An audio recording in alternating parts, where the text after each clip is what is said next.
Welcome to The Backstory. I'm Robert, and today I'm joined by Richard Watts. You're an attorney, you're a father, you're also an author, and it's a pleasure to meet you and have you here today. Thank you, Robert. Pleasure to be here. You also have a very long connection with Hour of Power in this ministry. Could you talk a little bit, first off, how you met Dr. Schuller, and then maybe a special story or something? Yeah, my dad, Tom Watts, came to California in 1963. We pulled up to the drive-in, we put the speaker on the window, and we listened to the sermon. I didn't listen at all. I was 9 years old. I didn't care, but my dad listened and kept coming back. And nice. We did that for 42 years. Wow. And along the way, my dad became a very close friend of Dr. Schuller's. And later, I became the youngest member on the international board at about 30 years old. Wow. And stayed on the board for 20 years and helped the ministry grow all over the world. So, and probably my favorite story with Dr. Schuller, we've had many hundreds of hours together alone. And we decided one afternoon that we were going to climb the 144-foot carillon, which is the bell tower of the Christ Cathedral.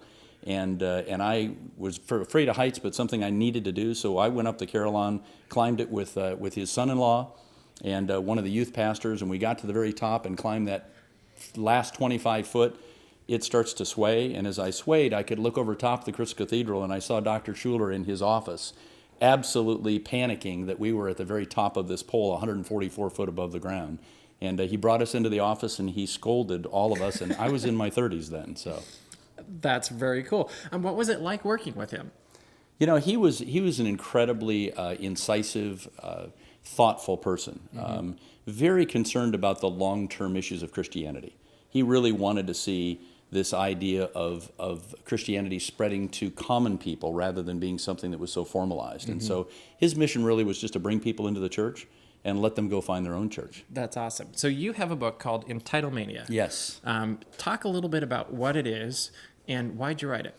Entitlemania is a book about an epidemic that we now see all over the country and really all over the world, like a pandemic, that's affecting the lives of many of our families, where there's just children who have come to a place in their lives where they want to have everything that they want to have, but they don't at the same time believe they have to make an effort to get it.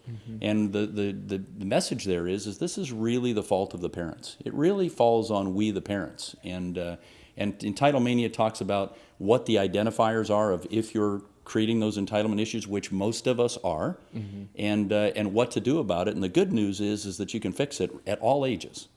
So what was that moment where you're like, I'm going to write this book? What was the light bulb moment kind of thing, or motivation, right? It's a great question. The first book, which was Fables of Fortune, was what rich people have that you don't want. Okay. And it really was that counterintuitive nature. And there was a chapter in there called Children of Entitlement. And as I went across the country lecturing and appearing, parents all wanted to hear about the issue of children of entitlement. That's all they wanted to talk about. And so it really became an issue for me that I really needed to expand that that discussion and make the entire second book on children of entitlement. Have you gotten to see any changes in people's lives because of this book? I'm sure you talk to people all over the place, but how has that been, seeing the implications and the changes you've made? You know, that's the variety of that is really quite interesting, because it's not just about people that are wealthy, which is who I represent, where they say we're not going to give our kids a house. But I actually had a pastor back in New Jersey contact me, and he said, my son from college called, and he said, Dad, it's midnight. I forgot my money. I'm away at college, and I need you to PayPal me money for pizza. And he said, I simply said no to sending him money for pizza. And he'd already ordered the pizza, and he had to figure it out. And I guess that has become the topic at their Thanksgiving table from then on, about the life-changing attitude when a kid finally realized, and keep in mind, he didn't know any better, but he finally realized, you know what, if I'm going to order a pizza, I better know I got the money in my pocket to pay for it, or I'm going to be doing dishes. Talk about the challenges of being, it's kind of a parent with boundaries, really, is what it is. How has that been in your house and your family? The first chapter of Entitlemania starts with a confession, and it really is about my youngest son, who's now 30, Russell, and the ease with which we decided that, having raised two successful sons, that it was okay to just let the last son kind of skate on all issues. And it's when he went to college the first year and told me he'd gone to Starbucks and seen a $600 cappuccino maker that he put on my credit card, that he thought he was saving me money in the long run to have it more convenient for him. And I realized Gee, I'd thanks. made a very big mistake. And we started to unwind that. And it takes years to do that. But he has since become a real fortified, on his own, independent young man. So if you could offer anybody who's reading Entitlemania a word of encouragement as they face this new way of parenting, what would you say? I would say that Entitlemania is a very counterintuitive sort of thing. It's one of those deals that the more you let them struggle, the more ultimately they will love you.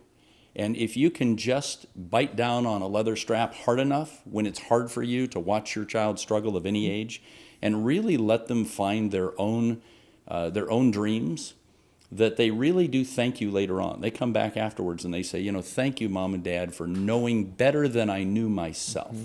And that's a really important thing. That's what parents are supposed to do. And it really adds depth to the relationship, I think, also. It does. So final question for the backstory is always the hardest one. It's a little bit out there. So this question, very important. Would you rather, for the rest of your life, wear a large cowboy hat or bright lime green and yellow tennis shoes? I have both, and I wear both all the time. So I don't know. Would I have to take one off? Is that what you're telling me? I guess not. You win both. I have the lime green tennis shoes, and I have the cowboy hat. Well, so thank I you wear them so both. much for Robert, being here this morning. my Go to pleasure. Entitlemania.com to learn more about the book. You can also get them online, I'm assuming, right? Yes. And we just thank you for being here this morning. We thank you for all of your partnership with the ministry through the years as well. It's been really a blessing. Thank you. Thank you.